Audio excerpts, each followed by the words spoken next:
ಕೇಳಿ ಕೃಷಿ ರಂಗ ಪ್ರಾಯೋಜಿತ ಕಾರ್ಯಕ್ರಮ ಕಿಸಾನ್ ವಾಣಿ.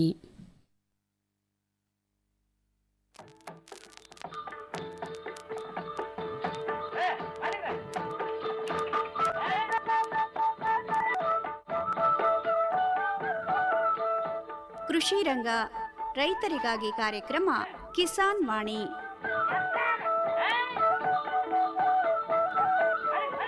ಈ ಕಾರ್ಯಕ್ರಮದ ಪ್ರಾಯೋಜಕರು ಭಾರತ ಸರ್ಕಾರದ ಕೃಷಿ ಹಾಗೂ ರೈತರ ಕಲ್ಯಾಣ ಮಂತ್ರಾಲಯ.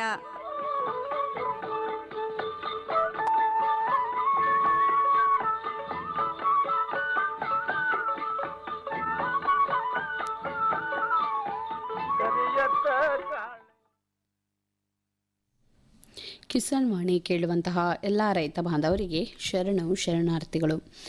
ರೈತ ಬಾಂಧವರ ಇಂದಿನ ಕಿಸಾನ್ ವಾಣಿ ಕಾರ್ಯಕ್ರಮದಲ್ಲಿ ಕೇಳಿ, ಮೊದಲಿಗೆ ರಾಯಚೂರು ತಾಲೂಕಿನ ಇಬ್ರಾಹಿಂ ದೊಡ್ಡಿ ಗ್ರಾಮದ ನಾಗರಾಜ್ ಅವರ ಕೃಷಿ ಅನುಭವಗಳನ್ನು, ನಂತರ ಹವಾಮಾನ ವರದಿ ಹಾಗೂ ಹವಾಮಾನಾಧಾರಿತ ಕೃಷಿ ಸಲಹೆಗಳು. ಮೊದಲಿಗೆ ಒಂದು ವಾಣಿಜ್ಯ ಪ್ರಕಟಣೆ. ಪ್ರಧಾನಮಂತ್ರಿ ಕಿಸಾನ್ ಮಾನ್ಧನ್ ಯೋಜನೆ ಸಿಗುವುದು ಪೆನ್ಷನ್ನ ಆಸರೆಯು, ಆಗದು ನಿರಾಸರೆ ಇನ್ನು, ಸಿಗುವುದು ಸಂತಸದ ಕ್ಷಣವು, ಕಳೆಯುವುದು ಸುಖದಿಂದ ವೃದ್ಧಾಪ್ಯ, ರಕ್ಷಿತ ಆಗುವ ಅನ್ನದಾತ ಸುರಕ್ಷಿತ ಆಗುವ ಅನ್ನದಾತ. ಪ್ರಧಾನಮಂತ್ರಿ ಕಿಸಾನ್ ಮಾನ್ಧನ್ ಯೋಜನೆಯಿಂದ ಲಘು ಮತ್ತು ಸಣ್ಣ ಹಿಡುವಳಿದಾರ ರೈತರ ಭವಿಷ್ಯವಾಗುತ್ತೆ ಸುರಕ್ಷಿತ. 60 ವರ್ಷ ವಯಸ್ಸಾದ ನಂತರ 3,000 ರೂಪಾಯಿಗಳ ಮಾಸಿಕ ಪೆನ್ಷನ್ ಖಚಿತ. 55ರಿಂದ 200 ರೂಪಾಯಿಗಳ ಮಾಸಿಕ ಶುಲ್ಕ ನೀಡಿ 18ರಿಂದ 40 ವರ್ಷ ತನಕ ರೈತರು ಪ್ರವೇಶಿಸಬಹುದು. ಈ ಅಂಶದಾನ ಯೋಜನೆಯಲ್ಲಿ ಸರ್ಕಾರ ನೀಡುತ್ತದೆ ಸಮಪಾಲು ಕೊಡುಗೆ. ಎಲ್ಲ ರೈತ ಬಾಂಧವರು ಈ ಸೇವೆಯ ಪ್ರಯೋಜನಕ್ಕಾಗಿ ಜನಸೇವಾ ಕೇಂದ್ರಕ್ಕೆ ಹೋಗಿ ಉಚಿತವಾಗಿ ತಮ್ಮ ಹೆಸರನ್ನು ನೋಂದಾಯಿಸಿಕೊಳ್ಳಿ. ಪ್ರಧಾನಮಂತ್ರಿ ಕಿಸಾನ್ ಮಾನ್ಧನ್ ಯೋಜನೆ ಅನ್ನದಾತರ ಪರಿಶ್ರಮಕ್ಕಾಗಿ ಈಗ ಪೆನ್ಷನ್ನಿಂದ ಅವರ ಮನೆ ಸುರಕ್ಷಿತ. ಕೃಷಿ ಮತ್ತು ರೈತ ಕಲ್ಯಾಣ ಖಾತೆ ಭಾರತ ಸರ್ಕಾರದ ವತಿಯಿಂದ ಜನಹಿತಕ್ಕಾಗಿ ಜಾರಿ. ಈಗ ಕೇಳಿ ರಾಯಚೂರು ತಾಲೂಕಿನ ಇಬ್ರಾಹಿಂ ದೊಡ್ಡಿ ಗ್ರಾಮದ ನಾಗರಾಜ್ ಅವರ ಕೃಷಿ ಅನುಭವಗಳನ್ನು. ರೈತ ಬಾಂಧವರಿಗೆಲ್ಲ ನಮಸ್ಕಾರ. ರೈತ ಬಾಂಧವರೇ, ಇವತ್ತಿನ ನಮ್ಮ ರೈತರ ಕಾರ್ಯಕ್ರಮದಲ್ಲಿ ಯುವ ರೈತರು ಅಂತ ಹೇಳ್ಬೋದು, ವಿದ್ಯಾವಂತ ರೈತರು. ಇವರು ಸ್ನಾತಕೋತ್ತರ ಪದವಿಯನ್ನು ಮಾಡಿ ಪೂರ್ವಜರ ಕೃಷಿ ಏನಿತ್ತು, ತಂದೆ ತಾಯಿಗಳ ಒಂದು ಕೃಷಿ ಏನಿತ್ತು ಅದನ್ನು ಮುಂದುವರಿಸಿಕೊಂಡು, ಜೊತೆಗೆ ಒಣ ಬೇಸಾಯವನ್ನು ಬಿಟ್ಟು ಮತ್ತೆ ಇವರು ಕೆಲವೊಂದು ಬಹುವಾರ್ಷಿಕ ಬೆಳೆಗಳನ್ನು ಅಂತಂದರೆ ತೋಟಗಾರಿಕಾ ಬೆಳೆಗಳನ್ನು ಇವರು ಬೆಳೀತಿದ್ದಾರೆ. ರಾಯಚೂರು ತಾಲೂಕಿನ ಇಬ್ರಾಹಿಂ ದೊಡ್ಡಿಯ ನಾಗರಾಜ್ ಅವರು ಇವತ್ತಿನ ಕಾರ್ಯಕ್ರಮದಲ್ಲಿ ತಮ್ಮ ವಿಚಾರಗಳನ್ನು ಹಂಚಿಕೊಳ್ತಿದ್ದಾರೆ. ನಾಗರಾಜ್ ಅವರು, ಈಗ ತಮ್ಮದು ವಯಸ್ಸು, ಪರಿಚಯ, ವಿದ್ಯಾಭ್ಯಾಸ ಏನೇನಾಗಿದೆ ಸ್ವಲ್ಪ ಪ್ರಾಸ್ತಾವಿಕವಾಗಿ ನಮ್ಮ ರೈತ ಬಾಂಧವರ ಜೊತೆ ಮಾಹಿತಿಯನ್ನು ಹಂಚಿಕೊಳ್ಳಿ. ನಮಸ್ಕಾರ ಎಲ್ಲ ಶ್ರೋತೃಗಳಿಗೆ. ನಮ್ಮ ಹೆಸರು ನಾಗರಾಜ್ ಅಂತ, ಇಬ್ರಾಹಿಂ ದೊಡ್ಡಿ, ರಾಯಚೂರು ತಾಲೂಕು. ನಮ್ಮದು 3 ಎಕರೆ ಹೊಲ ಇದೆ, ಅದರಲ್ಲಿ ನಾವು ಬೇಸಾಯ ಮಾಡ್ತೀವಿ. ಏನು ಅಭ್ಯಾಸ ಆಗಿದೆ ನಿಮ್ಮದು ವಿದ್ಯಾಭ್ಯಾಸ? ನಮ್ಮ ವಿದ್ಯಾಭ್ಯಾಸ ಎಂ.ಕಾಮ್ ಮುಗಿಸಿ ನಾವು. ಎಂ.ಕಾಮ್ ಅಂತಂದರೆ ಸ್ನಾತಕೋತ್ತರ ಪದವಿಯನ್ನು ಮಾಡಿದ್ದೀರಿ. ಕೃಷಿ ಹೇಗೆ ನಿಮಗೆ ಅನುಭವ? ನಿಮಗೆಲ್ಲ ಕೃಷಿ ಹೇಳ್ಕೊಟ್ಟವ್ರು ಯಾರು? ಹಳ್ಳಿಯಲ್ಲಿ ಬೆಳೆದಿರಿ, ತಾವೆಲ್ಲ ಉನ್ನತ ಶಿಕ್ಷಣವನ್ನು ಪಡ್ಕೊಂಡವರು. ಕೃಷಿಯನ್ನು ಮಾಡ್ಲಿಕ್ಕೆ ಹೆಂಗೆ ಮನಸ್ಸಾಯ್ತು ನಿಮ್ಗೆ? ಈಗೆಲ್ಲ ಹೊಲಕ್ಕೆ ಹೋಗ್ತೀರಾ? ಆವಾಗಲಿದ್ದ ನಮ್ಮಪ್ಪ ಈ ಕೃಷಿ ಹೆಂಗೆ ಮಾಡ್ಬೇಕು, ಹೆಂಗೆ ಸಣ್ಣಗ್ಲಿದ್ದ ನಾವು ನೋಡ್ಕೊಂತ ಬಂದ್ವಿ. ಸಣ್ಣಗ್ಲಿದ್ದ ನಮ್ಮಪ್ಪ ಕಲಿಸ್ಯಾನ ಕೃಷಿ ಏನು ಮಾಡ್ಬೇಕು, ಹೆಂಗೆ ಮಾಡ್ಬೇಕಂತ. ನಮ್ಮಪ್ಪ ಈಗ ವಯಸ್ಸಾಗ್ಯದ, ನಮ್ಗೆ ಭಾಗ ಹಂಚಿಕೊಟ್ಟಾರ. ನಾವು 4 ಜನ ಅಣ್ತಮ್ಮರು, ತಲಾ 3 ಎಕರೆ ಬಂದದ್ದು. ಅದೇ ನಾವು ನಮ್ಮ ಪಾಡಿಗೆ ನಾವು ಮಾಡ್ಕೊಂತೀವಿ. ಅಂದರೆ ನಿಮ್ಮದು ಪಿತರಿತ ಆಸ್ತಿ 12 ಎಕರೆ, 3 ಮಂದಿ ಅಣ್ತಮ್ಮರು 3 ಎಕರೆ ಬಂದು ನಿಮ್ಗೆ. ಏನು ಮೊದಲು ನಿಮ್ಮ ತಂದೆಯ ಕಾಲಕ್ಕೆ ಕೃಷಿ ಹೇಗಿತ್ತು? ನಿಮ್ಮ ಕೈ ಮೇಲೆ 3 ಎಕರೆ, ನೀವು ಅಣ್ತಮ್ಮರು ಪಾಲಾದ್ಮೇಲೆ ನೀವು ಹೆಂಗೆ ಕೃಷಿಯನ್ನು ಮಾಡಿದ್ರಿ? ಅವಾಗಿನ ಕೃಷಿ ಮತ್ತೆ ನಿಮ್ಮ ಕೈ ಮೇಲೆ ಕೃಷಿ ಆಗಿದ್ದಕ್ಕೆ ಹೆಂಗೆ ಬದಲಾವಣೆಗಳಾಗ್ಯಾವ ಏನಾರ? ಮತ್ತೆ ಹೆಂಗೆ ನಡೆದಾವ? ಹೆಂಗೆ ಇಲ್ಲ, ಬಹಳ ಬದಲಾವಣೆಯಾಗ್ಯಾವ. ಯಾಕಂದರೆ ಆವಾಗಿನ ಕಾಲದಲ್ಲಿ ಯಂತ್ರೋಪಕರಣಗಳಿದ್ದಿಲ್ಲ. ಅವಾಗ ಪಂಪ್ ಸೆಟ್ ಇದ್ದಿಲ್ಲ. ಈಗಿನ ಕಾಲಕ್ಕೂ ಪಂಪ್ ಸೆಟ್ಟು, ಯಂತ್ರೋಪಕರಣಗಳು, ಈಗೇನು ಬಟನ್ ಹಾಕಿದ್ರೆ ಕೆಲಸ ಆಗ್ತಾವ. ಆವಾಗಿನ ಕಾಲದ ಬಹಳ ಜನ ಕಷ್ಟಪಟ್ಟಾರ ಕೃಷಿಗೆ. ಈಗ ಈಸಿಯಾಗಿ ಮಾಡ್ಬೋದು. ಒಬ್ಬ ಯುವಕರು ಒಂದು 100 ಎಕರೆ ಮೇಂಟೈನ್ ಮಾಡ್ಬೋದು. ಅಂದರೆ ನೀರಿತ್ತಪ್ಪ ಅಂತಂದ್ರೆ ಡ್ರಿಪ್ ಆಯಿತು, ಸಿಂಪರಣೆ ಆಯಿತು, ಒಂದು ವೈಜ್ಞಾನಿಕ ತಂತ್ರಜ್ಞಾನಗಳು ಕೃಷಿಯಲ್ಲಿ ಈಗ ರೈತ ಬಾಂಧವರಿಗೆ ಅನುಕೂಲ ಆಗ್ಯದ. ಹೌದು, ಭಾಳ ಅನುಕೂಲ ಆಗಿದೆ ಈಗಿನ ಕೃಷಿಯಲ್ಲಿ ಯಂತ್ರೋಪಕರಣಗಳು. ಈಗ ನಿಮ್ಮ ತಂದೆಯವ್ರ ಕಾಲಕ್ಕೆ ಏನೇನು ಬೆಳೆ ಬೆಳಿತಿದ್ರಿ? ಈಗ ನೀವೇನು ಹಾಕೊಂಡಿರಿ? ಈಗ ನಾವು ಗದ್ದೆ ಹಾಕ್ತೀವಿ, ಹತ್ತಿ ಹಾಕ್ತೀವಿ. ಈಗ ನಂದು 1 ಎಕರೆ ಇನ್ನೊಂದು ಸಪ್ರೇಟಾಗಿ ನುಗ್ಗೆಕಾಯಿ ಬೆಳೆಸ್ತೀನಿ.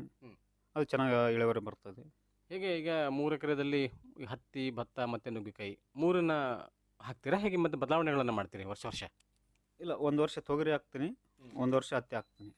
ಹೆಂಗೆ ಈಗ ನುಗ್ಗೆಕಾಯಿ ಬೆಳಿಬೇಕಪ್ಪ ಅಂತಂದು ನಿಮಗೆ ತಲೆಯಾಗ ಹೆಂಗೆ ಬಿತ್ತು? ಯಾರು ಮಾಹಿತಿ ಕೊಟ್ರು ನಿಮಗೆ? ಎಲ್ಲಿಂದ ತಿಳ್ಕೊಂಬಂದು ಹಾಕಿದ್ರಿ? ಇಲ್ಲ, ಪಕ್ಕದ ಊರಲ್ಲಿ ನುಗ್ಗೆಕಾಯಿ ಸ್ವಲ್ಪ ನಾವು ಮಾರ್ಕೆಟಲ್ಲಿ ನೋಡ್ತಿದ್ವಿ. ಸ್ವಲ್ಪ ನುಗ್ಗೆಕಾಯಿಗೆ ಭಾಳ ಇದೈತೆ ಮದುವೆ ಸೀಸನಲ್ಲಿ, ಬೇಸಿಗೆಕಾಲ ಸೀಸನಲ್ಲಿ. ನನಗೆ ನಾನು ಯಾಕೆ ಬೆಳೆಸಬಾರ್ದು ಅಂತ ನಾನು ಒಂದು ನುಗ್ಗೆಕಾಯಿ ತೋಟ ಇಟ್ಟೆ. ಫಸ್ಟ್ನೇ ವರ್ಷ ಒಂದು 50,000ರಿಂದ 60,000 ಲಾಭ ಆಯಿತು. ಈ 2ನೇ ವರ್ಷಕ್ಕೊಂದು ಚೆನ್ನಾಗಿ ಬೆಳೆ ಬಂದಿದೆ. ಏನಿಲ್ಲ ಅಂದರೂ ಕೂಡ ಈಗ 1,00,000 ಲಾಭ ಅದಾವೆ. ಈಗ ಹಿಂಗೆ 1 ಎಕರೆ ಸಾಕಾಗ್ತದ ಅಥವಾ ನೀರಿನ ಅನುಕೂಲ, ನೀವು ಎಲ್ಲಿಂದ ತಂದ್ರೆ ಸಸಿ, ಹೆಂಗೆ ಹಚ್ಕೊಂಡ್ರಿ ಭೂಮಿ, ಹೆಂಗೆ ತಳಿ ಯಾವುದು ಮಾಹಿತಿ? ಈಗ ನಾವು ಇಲ್ಲಿ ತಂದಿದ್ದೆ ಲೋಕಲ್ ಬೀಜದು PKM. ಆ ಬೀಜ ತಂದು ಹಚ್ಚೀನಿ. ಸಾಲಿಂದ ಸಾಲಿಗೆ 8 ಫೀಟು, ಗಿಡದಿಂದ ಗಿಡಕ್ಕೆ ಒಂದು 6 ಫೀಟ್ ಇಟ್ಟೀನಿ ನಾನು. ಅದು ಸ್ವಲ್ಪ ಭಾಳ ಹತ್ರ ಐತಿ, ಇನ್ನು ದೂರ ಇಡಬೇಕಾಗಿತ್ತು. ನೀರಾಗಿ ಡೈರೆಕ್ಟಾಗಿ ಕಟ್ತಾನೆ. ಡ್ರಿಪ್ ಅಷ್ಟು ಸೂಕ್ತ ಅನ್ಸಲ್ಲ ನನಗೆ. ಗಿಡ ಸ್ವಲ್ಪ ದೊಡ್ಡವಾಗ್ತಾವು. ನಾನು ನೀರು ಡೈರೆಕ್ಟ್ ಕಾಲುವೆ ಮುಖಾಂತರ ಬಿಟ್ಬಿಡ್ತೀನಿ. ಬೋರ್ವೆಲ್ಲು ಒಂದು 1.5 ಇಂಚು 2 ಇಂಚು ಬರ್ತಾವೆ ಬೋರ್ವೆಲ್ಲು. ಅದ್ರ ಕಳ್ಳಿದ್ರೆ ನಾವು ನೀರು ಹೋಗಿ ಕೊಡ್ತೇವೆ. ನಾಗರಾಜ್ ಅವರು, ಈಗ PKM 8 ಮತ್ತು 4 ಅಂತರ ಕೊಟ್ಟಿರಿ ನೀವು. ಈಗ ಸ್ಟಾರ್ಟಿಂಗ್ 8 ಮತ್ತು 6 ಅಂತರ ಕೊಟ್ಟಿರಿ. ಸ್ಟಾರ್ಟಿಂಗ್ ಅದನ್ನು ಏನು ಸಸಿ ಮಾಡಿ ಹಚ್ಚಿದ್ರ ಅಥವಾ ನೇರವಾಗಿ ಬೀಜ ಇಟ್ರಿ ನೆಲಕ್ಕೆ? ಇಲ್ಲ, ನೇರವಾಗಿ ಬೋದು ಬಿಟ್ಟು ಬೀಜನ ಹಚ್ಚೀನಿ. ಡೈರೆಕ್ಟಾಗಿ ನೀರೇ ಕಟ್ಕೊಂತ ಹೋಗಿನಿ. ಅಲ್ಲ, ಸ್ವಲ್ಪ ಸಸಿ ಮಾಡಿ ನರ್ಸರಿ ಮಾಡಿ ಅದನ್ನು ಬೆಳೆಸಿ ಆಮೇಲೆ ಹಚ್ಚಿದ್ರೆ ಚಲೋ ನಾಟಕಂತಾವ ಅಂತ ಹೇಳ್ತಾರೆ. ಇಲ್ಲ, ನನಗೆ ಡೈರೆಕ್ಟರ್ ಬೀಜ ಹಚ್ಚೀನಿ. ಅದಕ್ಕೂ ಚೆನ್ನಾಗಿ ಬಂತು ನನಗೆ. ಬೀಜ ಎಲ್ಲಿಂದ ತಗೊಂಬಂದ್ರಿ? ಲೋಕಲ್ ಅಂದರೆ ಇರ್ಚೇಡಲ್ಲಿ ಬೀಜೋಪಚಾರ ಮಾಡ್ತಾರೆ. ಅಲ್ಲಿ ಬೀಜ ಉತ್ಪಾದನೆ ಮಾಡ್ತಾರೆ. ಅಲ್ಲಿ ಇರ್ಚೇಡ ಅಂತ ನುಗ್ಗೆಕಾಯಿಗೆ ಫೇಮಸ್ ಆಯ್ತು. ಅಲ್ಲಿಗೆ ಹೋಗಿ ಸ್ವಲ್ಪ ನಮ್ಮ ಪರಿಚಯ ಇದ್ದವರು ಫ್ರೆಂಡ್ಸ್ ಎಲ್ಲ ಕೇಳ್ಕೊಂಡು ಅಲ್ಲಿ ಚೆನ್ನಾಗಿದ್ದು ತಳಿ ಅಂತ ಅಂದು ಬೀಜ ಹಚ್ಚಿದ್ದೆ ನಾನು. ಎಂಥದ್ದು ನಿಮ್ಮದು ಭೂಮಿ? ಕೆಂಪದ ಅಥವಾ ಕರಿದ ಏರಿದೆ ಹೇಗೆ? ಅರ್ಧ ಕೆಂಪು ಐತಿ, ಕೆಲವು ಉಸ್ಕು ಐತಿ. ಈಗ ನುಗ್ಗೆಕಾಯಿ ಹಚ್ಚಿರಲ್ಲ, ಅದೇನು ಕೆಂಪು ಮಣ್ಣಿಗೆ? ಉಸುಕು ಮಣ್ಣಿಗೆ ಚಲೋ ನಾಟ್ಯಾವ? ಉಸ್ಕು ಮಣ್ಣು ಚೆನ್ನಾಗಿ ನಡೀತಾವೆ. ಕೆಂಪು ಆರು ಉಸ್ಕು. ಹೌದು. ಸ್ಟಾರ್ಟಿಂಗಲ್ಲಿ ಹೆಂಗೆ ಅದನ್ನ ಏನು ಕುಣಿ ತೊಡಿದ್ರು ಅಥವಾ ಏನು ಗೊಬ್ಬರ ಹೆಂಗೆ ಮಾಡಿದ್ರಿ? ಭೂಮಿ ಸಿದ್ಧತೆ ಆಯಿತು, ಸರ್ಕಾರಿ ಗೊಬ್ಬರ, ತಿಪ್ಪೆ ಗೊಬ್ಬರ ಹೆಂಗೆ ಹಾಕಿದ್ರಿ? ಫಸ್ಟಿಗೆ ನಾವು ಈಗ ನಮ್ಮ ದನ ಕೊಟ್ಟಿಗೆ ಗೊಬ್ಬರ ಇತ್ತು, ಅದನ್ನು ಭೂಮಿಯಲ್ಲಿ ಹದ ಮಾಡಿ ಮಿಕ್ಸ್ ಮಾಡಿ ಕುಂಟೆ ಹೊಡೆದು ಆಮೇಲೆ ಬೋದ್ಬಿಟ್ಟು ಸ್ವಲ್ಪ ಸಸಿ ಬಂದ ಮೇಲೆ ಒಂದು 20 ದಿನ ಆದಮೇಲೆ ಸ್ವಲ್ಪ ಗೊಬ್ಬರ ಅದಕ್ಕೆ ಒಂದೊಂದು ಇಡಿಕೆ ಅಷ್ಟು ಸಸಿ ಪಕ್ಕದಲ್ಲಿ ಹಾಕ್ಯಂತ ಹೋದೆ. ಮತ್ತೆ ಒಂದು 1.5 ತಿಂಗಳ ಬಿಟ್ಟು ಮತ್ತೆ ಸ್ವಲ್ಪ ಯೂರಿಯಾ DAP ಸ್ವಲ್ಪ ಹಚ್ಚಿದೆ. ಹಾಕಿದ್ಮೇಲೆ ಮತ್ತೆ ಈಗ ಬೀಜ ಉಟ್ಟ ಮೇಲೆ ಅಥವಾ ಬೀಜ ಇಟ್ಟ ಮೇಲೆ ನೆಲಕ್ಕೆ ಎಷ್ಟು ದಿವಸಕ್ಕೆ ಅದು ಕಾಯಿ ಚಲೋ? ಅದು ಈಗ ನಾವು ಜುಲೈದಾಗಿಟ್ರೆ ಜನವರಿಯಲ್ಲಿ ಒಂದು 6 ತಿಂಗಳು ಅನ್ಕೋ. 6 ತಿಂಗಳು ಅನ್ಕೋ. 6 ತಿಂಗಳಲ್ಲಿ ಜನವರಿಯಲ್ಲಿ ಅದು ಹೂವು ಟೈಮ್ ಬಂದ್ಬಿಡುತ್ತೆ. ಫೆಬ್ರವರಿಗೆ ಬೆಳೆ ಬಂದ್ಬಿಡುತ್ತೆ. ಈಗ ನಿಮ್ಮದು ನುಗ್ಗಿ ಹೈಬ್ರಿಡ್ ಅಥವಾ ಏನು ಜವಾರಿ? ಜವಾರಿ ನಮ್ಮದು. ಅಂದ್ರೆ ರುಚಿ ಹೆಂಗಿರ್ತದೆ? ರುಚಿ ಜವಾರಿ ಚೆನ್ನಾಗಿರುತ್ತೆ. ಸ್ವಲ್ಪ ಕಾಯಿ ದಪ್ಪ ಇರ್ತಾವೆ, ಕಾಯಿ ಗಿಡ್ಡಕ್ಕಿರ್ತಾವ, ದಪ್ಪ ಇರ್ತಾವ, ಚೆನ್ನಾಗಿರ್ತಾವ. ಹೈಬ್ರಿಡ್ ಆಗಿ ಉದ್ದ ಜಾಸ್ತಿ ಇರ್ತಾವ, ಅವು ಸಪರ್ ಇರ್ತಾವ, ಇವು ರುಚಿ ಇರ್ತಾವ. ಈಗ ನುಗ್ಗಿಕಾಯಿ ಬೆಳೆ ಭಾಳ ಸೂಕ್ಷ್ಮ. ಯಾಕಂತಂದ್ರೆ ಕಾಯಿ ಹರತ್ನಾಗ ಕೊಂಬೆಗಳು ಹಿಡ್ಕೊಂಡು ಮಾಡ್ಬೇಕು. ಏನಾದ್ರೂ ಒಂದ್ ಸ್ವಲ್ಪ ಜೋಲಿ ಜಾಸ್ತಿ ಆಯ್ತಪ್ಪ ಅಂತಂದ್ರೆ ಕೊಲೆನೇ ಮುರಿತವೆ. ಇದು ಪಕ್ಕ ನಾವು ಅದಕ್ಕೆ ಸ್ಟಿಕ್ ಮಾಡೀವಿ. ಕೈಯ ಕೊಂಬೆ ಕತ್ತರಿಸೋದು ಇದು ಇರುತ್ತಲ್ಲ, ಅದು ಕಡ್ಲಿದ್ದ ನಾವು ಸೀದಾ ಅಲ್ಲಿಗೆ ಹೋಗಿ ಅಲ್ಲಿ ಹಿಂಗ ನಾವು ಕೈಯ ಕಟಿಂಗ್ ಪ್ಲೇರ್ ಇದ್ದಂಗೆ ಇರುತ್ತೆ. ಇಲ್ಲಿ ಒತ್ತಿದ್ರೆ ಅಲ್ಲಿ ಕಟ್ ಮಾಡಿರ್ತದ. ಯಾಕಂತಂದ್ರೆ ಮುಂದೆ ಉದ್ದಕ್ಕೆ ಹೋಗಿರ್ತದ. ನಾವೇನಾದ್ರೂ ಮಾಡಕ್ ಹೋಯ್ದಿವಪ್ಪ ಅಂತಂದ್ರೆ ಮತ್ತೆ ದೊಡ್ಡ ಕೊಲೆ ನಾವು ಮುರಿದೋದ. ಫಸ್ಟಿಗೆ ಅನುಭವ ಆಯ್ತು ಅದು. ಇದು ಚೆನ್ನಾಗಿಲ್ಲ ಅಂತ ನಾವು ಕೃಷಿ ಯೂನಿವರ್ಸಿಟಿಯಲ್ಲಿ ಯಂತ್ರೋಪಕರಣ ಮೇಲೆ ಇತ್ತು ಮೇಳ, ಅಲ್ಲಿ ನೋಡಿದ್ವಿ ಅದನ್ನ ನಾವು. ಇಲ್ಲಿ ನಮ್ಗೆ ಚೆನ್ನಾಗಿ ಉಪಯೋಗ ಆಗ್ತದೆ ಅಂತ ನಾವು ತಗೊಂಡು ಹೋದೆ. ನಾವು ಅಲ್ಲಿ ಇದು ಸ್ವಲ್ಪ ಅದಕ್ಕೆ ಚೆನ್ನಾಗಿ ಕೆಲಸ ಮಾಡ್ತದೆ. ನಮ್ಗೆ ಚೆನ್ನಾಗಿ ಕೆಲಸ ಮಾಡ್ತದೆ ಅಂತಂದ್ರೆ ನಮ್ಮ ಹರಿಯಕ್ಕೆ ಅನುಕೂಲ ಆಗ್ಬೇಕು. ಹರಿಯಕ್ಕೆ ಅನುಕೂಲ ಆಗ್ತದೆ. ನೋಡ್ರಿ, ಈಗ ನಾಗರಾಜ್ ಅವರೇ 1 ಎಕರೆ ನುಗ್ಗೆ ಹಾಕಿದಿರಿ. ಈ ಕಾಯಿಗಳು ಸ್ಟಾರ್ಟ್ ಆಗ್ಯಾವ. ಈಗ 2ನೇ ವರ್ಷ ನಿಮ್ಮದು. 1ನೇ ವರ್ಷ 40 ಬಂತು ಅಂತ ಹೇಳಿದ್ರಿ. ಈಗ 3 ವರ್ಷ ಆಯಿತು. ಈಗ ಈ ವರ್ಷ 1 ಲಕ್ಷ ಬಂತಂತ ಹೇಳಿದ್ರಿ. ಹೆಂಗೆ ಕಾಯಿಗಳು ದಿನ ಹರಿತೀರಾ ಅಥವಾ ಒಂದು ದಿವಸ ಬಿಟ್ಟು ಒಂದು ದಿವಸ ಹರಿತೀರಾ? ಹೇಗೆ? ಈಗ ನಮ್ಗೆ ಎಷ್ಟು ಅನುಕೂಲ ಆಗ್ತದೆ ಅಷ್ಟು. ನಾನು ಆಟೋ ಪಾಟ ಏನಿಲ್ಲ, ಗಾಡಿ ಮೋಟರ್ ಸೈಕಲ್ ಮೇಲೆ ಒಂದು ಕಟ್ಟ ಲೆಕ್ಕ ಮಾರ್ಕೊಂತೀನಿ. ಮಾರ್ಕೆಟಲ್ಲಿ 100 ಕಟ್ಟ ತರ್ತೀನಿ ಮಾರ್ಕೆಟಿಗೆ. ದಿನ 100 ಕಟ್ಟು. ಒಂದು ಕಟ್ಟೆಲ್ಲ ಒಂದು 7-8 ಇಡ್ತಾನೆ. 100 ಕಟ್ಟ ರೆಡಿ ಮಾಡ್ಕೊಂಡು ನಾನು ಗಾಡಿ ಮೇಲೆ ಇಟ್ಕೊಂಡು ಬರ್ತೀನಿ. ಒಂದು ಕಟ್ಟಿನಾಗ ಕಾಯಿಗಳು ಒಂದು 7-8 ಇರ್ತಾವೆ. 7-8 ಇರ್ತಾವೆ. ಹೆಂಗೆ ಉಳ್ತಾವೆ ನಿಮಗೆ? ಈಗ ಅಲ್ಲಿ ತೊಗೊಂಬಂದು ಮಾರ್ತೀರಿ. ಈಗ ಬಲ್ಕಾಗಿ ನೀವು ಕುಂತು ಮಾರಂಗಿಲ್ಲ, ನೀವು ಮಾರಾಟಗಾರರಿಗೆ ಕೊಡ್ತೀರಿ. ಮಾರ್ಕೆಟಲ್ಲಿ ದಾಣಿ ಚೆನ್ನಾಗಿತ್ತಂದ್ರೆ ನಾವು ಡೈರೆಕ್ಟ್ರಾಗಿ ಅಲ್ಲಿ ಹಾಕ್ತೀವಿ, ಅವರೇ ಮಾರ್ಕೊಡ್ತಾರೆ. ರೇಟಲ್ಲಿ ಕಮ್ಮಿ ಇತ್ತಂದರೆ ನಾನು ಹೊರಗಡೆ ಪಬ್ಲಿಕ್ಕಲ್ಲಿ ಕುಂತು ನಾನೇ ಮಾರ್ಕೊತೀನಿ. ಈಗ 10 ರೂಪಾಯಿ ಒಂದು, 15 ರೂಪಾಯಿ ಒಂದು, ಇಲ್ಲಾಂದ್ರೆ 100ಕ್ಕೆ 8, 7 ಕೊಟ್ಬಿಡ್ತೀನಿ. ಈಗ ನೋಡ್ರಿ, ಈಗ ಒಂದು ಕಟ್ಟಿಗಪ್ಪ ಅಂತಂದ್ರೆ ನಾವು ಸಾಮಾನ್ಯವಾಗಿ ಮಾರ್ಕೆಟಿಗೆ ತೊಗೊಂಡಾಗ 20 ರೂಪಾಯಿ 25 ರೂಪಾಯಿ ಒಂದು ಕಟ್ ಅಥವಾ ಒಂದು ಸೂಡು ಅವರು ಮಾರ್ತಾರೆ. ನಿಮಗೆ ಎಷ್ಟು ಬೀಳ್ತದೆ? ಅಲ್ಲ, ನಾವು ತಗೊಂತೀವಲ್ಲ, ನಾವು 10 ರೂಪಾಯಿ ಕೊಡ್ತೀವಿ ನಾವು ಅವ್ರಿಗೆ. ನಾವು ಈಗ ಮಾರಾಟಗಾರರಿಗೆ ನೀವು 10 ರೂಪಾಯಿ ಒಂದು ಕಟ್ ಕೊಟ್ಬಿಡ್ತೀರಿ. ನಾವು 10 ರೂಪಾಯಿ ಕೊಡ್ತೀವಿ. ನೋಡ್ರಿ, ಮಧ್ಯವರ್ತಿಗಳಿಗೆ ಡಬಲ್ ಅವರು ಮಾರ್ತಾರೆ. ಡಬಲ್ ಅವರು ಮಾರ್ಕೊಂತಾರೆ. ಅವರು ಮುಂಜಾನೆ ತನಕ ಸಾಯಂಕಾಲ ತನಕ ಕೊಡ್ಬೇಕಲ್ಲ ಅವರು. ಹೌದಾ? ಈಗ ಏನಿದ್ರು ರೈತರ ಲಾಸ್ ರೀ. ರೈತರ ಲಾಸ್. 10 ರೂಪಾಯಿ ತಗೊಂಡು 20-25 ರೂಪಾಯಿ ಅವ್ರು ಮಾರ್ಕಂತ. ಏಟಿದ್ರೆ ರೈತರ ಲಾಸ್. ಈಗ ಅಂದಾಜಾಗಿ ಸಪೋಸ್ ಆಗಿ ಇವತ್ತೊಂದು 100 ಸೂಡು ತೊಗೊಂಬಂದಪ್ಪ ಹೊಲದಿಂದ, ಇವತ್ತು ಮಾರಾಟ ಆಗಲಿಲ್ಲ, ಅದು ಹೆಂಗೆ ಮತ್ತೆ ಇದನ್ನ ಇಟ್ಕೋಬಹುದು ಒಂದು 2-3 ದಿನ? ಇಟ್ಕೋಬಹುದು, ಏನಾಗಲ್ಲ. ಸ್ವಲ್ಪ ಬಿಸಿಲಿಗೆ ಇಡಬಾರ್ದು, ಒಣಚೀಲದಲ್ಲಿ ನೀರು ಹಾಕಿ ಇಟ್ಟಿರ್ಬೇಕು ಮನೆಯಲ್ಲಿ. ಅಂಥದ್ದೇನಾಗಿಲ್ಲ, ಹೋಗ್ತಾವ. ಸ್ವಲ್ಪ ಜಾಸ್ತಿ ಟೈಮ್ ಆಯ್ತು ಅಂದ್ರೆ, ಮುಂಜಾನೆ ಟೈಮ್ ಆಯ್ತು ಅಂದ್ರೆ ಹೋಗ್ಲಿಲ್ಲಪ್ಪ ಅಂದ್ರೆ ಸ್ವಲ್ಪ ಸಸ್ತಗನ ಕೊಟ್ಟು ಹೋಗ್ತೀವಿ. ಯಾಕೆ ವಾಪಸ್ ಒಯ್ಯದಪ್ಪ ಅಂತ ಸಸ್ತಗೆ ಕೊಟ್ಟು ಹೋಗ್ತೀವಿ. ಹೆಂಗೆ ಅದನ್ನ ಮತ್ತೆ ಕೊಯ್ಬೇಕು, ಅದನ್ನ ಹರಿದು ಮತ್ತೆ ಕಟ್ಟಬೇಕು, ಹೆಂಗೆ ಅದನ್ನೆಲ್ಲ ವ್ಯವಸ್ಥೆ ಮಾಡ್ಕೊತೀರಿ? ಇಲ್ಲ, ಮನೆಗೆ ಹೆಣ್ಮಕ್ಳು ಇರ್ತಾರಲ್ಲ, ನಾವು ಹರಿತೀವಿ. ಹೆಣ್ಮಕ್ಳು ಕೆಳಗಡೆ ಆರಿಸಿ ಒಂದು ಕಡೆ ಕುಪ್ಪೆ ಹಾಕೊಂಡು ಮನೆಗೆ ತಂದು ಸಾಯಂಕಾಲ ಟೈಮಲ್ಲಿ ರಾತ್ರಿ ಊಟ ಟೈಮ್ ಮಟ್ಟಿಗೆ ಕಟ್ಕೊಂತ ಕುಂತು ಬರ್ತೀವಿ. ಅದೊಂದು ದಾರ ತಗೊಂಡು ಸೂಡಾಗಿ ಕಟ್ಬಿಡ್ಬೇಕು. ಸೂಡು ಕಟ್ಟಿಬಿಡ್ಬೇಕು. ಯಾವ ಟೈಮ್ನಾಗ ನುಗ್ಗಿಕಾಯಿ ರೇಟ್ ಚಲೋ ಸಿಗ್ತಾವ ಅಂತ ಹೇಳ್ತಾರೆ ನಾಗರಾಜ್ ಅವ್ರ? ಈಗ ಸ್ಟಾರ್ಟಿಂಗಲ್ಲಿ ಜನವರಿಯಿಂದ ಫೆಬ್ರವರಿ ತನಕ ಚೆನ್ನಾಗಿರ್ತಾವೆ ರೇಟ್. ಬೇಸಿಗೆ ಚಲೋ ಇರ್ತದೆ ಫಸ್ಟಿಗೆ ಬೆಳೆ ಬರ್ಬೇಕು, ಚೆನ್ನಾಗಿರ್ತಾವೆ. ನೀವು ಫೆಬ್ರವರಿ ಆದಮೇಲೆ ಈಗ ಬಂದ್ರೆ ಎಲ್ಲ ತೋಟಗಳು ಇರ್ತಾವಲ್ಲ, ಜಗ್ಗಿ ಬಂದಿರ್ತಾವೆ, ಸ್ವಲ್ಪ ಸಪ್ಲೈ ಜಾಸ್ತಿ ಆಗಿಬಿಡುತ್ತೆ, ಡಿಮ್ಯಾಂಡ್ ಕಮ್ಮಿ ಆಗಿಬಿಡುತ್ತೆ. ಈಗ ಮತ್ತೆ ಮೇ ಹೋದ್ಮೇಲೆ ಜೂನ್ ತಿಂಗಳಲ್ಲಿ ಇಳುವರಿ ಕಮ್ಮಿ ಆಗ್ತದೆ, ಅವಾಗ ಡಿಮ್ಯಾಂಡ್ ಜಾಸ್ತಿ ಆಗ್ತದೆ. ಜೂನ್ನಾಗ ಮತ್ತೆ ಓಸು ಕಾಯಿ ಸೀಸನ್ ಮುಗಿತದಲ್ಲ, ಆ ಸೀಸನ್ ಎಲ್ಲೇನು ಇದ್ದಿದ್ದಕ್ಕೆ ಡಿಮ್ಯಾಂಡ್ ಜಾಸ್ತಿ. ಈಗ ನೋಡ್ರಿ, ಉದಾಹರಣೆಗೆ ಈಗ ಲಿಂಬೆಣ್ಣಿಗೆ 20 ರೂಪಾಯಿಗೆ 5 ಲಿಂಬೆಣ್ಣು ಮಾಡ್ತಾರೆ. ಆ ಥರ ಈಗ ಫಸ್ಟ್ನೇ ವರ್ಷ ನಾನು ಇಟ್ಟಿದ್ದಾಗ ಜನವರಿಯಲ್ಲಿ ಬಂದಿತ್ತು. ಫಸ್ಟ್ನೇ ವರ್ಷ ಒಂದು ಕಟ್ಟು ನಾನು 250 ಮಾರಿದ್ದೆ. ಒಂದು ಕಟ್ಟಿ 250 ಮಾರಿದ್ದೆ. ಮೊದಲು ಮದುವೆ ಸೀಸನ್ ಇವು ಸ್ವಲ್ಪ ಹಬ್ಬ ಹರಿದಿನಗಳು ಬಂತಪ್ಪ ಅಂತಂದ್ರೆ ಡಿಮ್ಯಾಂಡ್ ಆಗ್ತಾವೆ.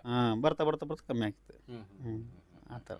ಈಗ ಜೂನಿಗೆ ಮತ್ತೆ ಇಳುವರಿ ಕಡಿಮೆ ಆಗ್ತದೆ, ಸೀಸನ್ ಮುಗಿತಾ ಬರ್ತದೆ, ಅವಾಗ ಹೆಂಗೆ ತೋಟ ನಿರ್ವಹಣೆ ಮಾಡ್ಬೇಕಲ್ಲ? ಮತ್ತೆ ಇಲ್ಲ, ಮಳೆಗಾಲ ಜಾಸ್ತಿ ಆಯ್ತಂದ್ರೆ ನುಗ್ಗಿಕಾಯಿ ಬರಲ್ಲ, ಅದಕ್ಕೆ ರೋಗಗಳು ಜಾಸ್ತಿ ಆಗ್ತಾವ.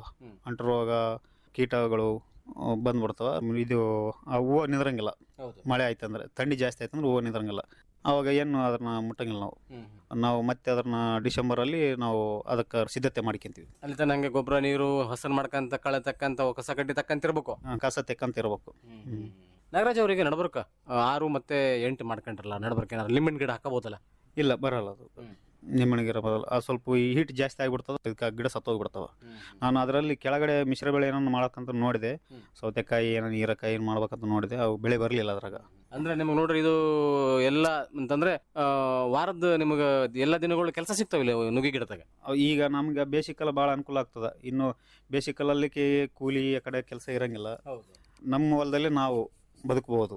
ದಿನ ದುಡ್ಡು ಬರ್ತವೆ. ನಾವು ಯಾರು ಹೊಲಕ್ಕೆ ಹೋಗ್ಲಾರ್ದಂಗ ಕೂಲಿ ಇರಂಗಿಲ್ಲ, ಹೋಗೋಣ ಅಂದ್ರೆ ಕೂಲಿ ಇರಂಗಿಲ್ಲ. ನಮ್ಮ ಹೊಲ ನಾವು ದುಡ್ಕಂತೀವಿ, ಚೆನ್ನಾಗಿರ್ತೀವಿ. ಅಂತಂದ್ರೆ ಈಗ 1 ಎಕರೆ ಮನೇರ ಮಾಡ್ಕೋಬಹುದು ಅಥವಾ ಏನೋ ಲೇಬರ್ಗೆ ಬರ್ತಕ್ಕಂತ? ಇಲ್ಲ, ಇಬ್ರು ಇದ್ರೆ ಸಾಕು, ಮೇಂಟೈನ್ ಮಾಡ್ಬೋದು ಅದನ್ನ.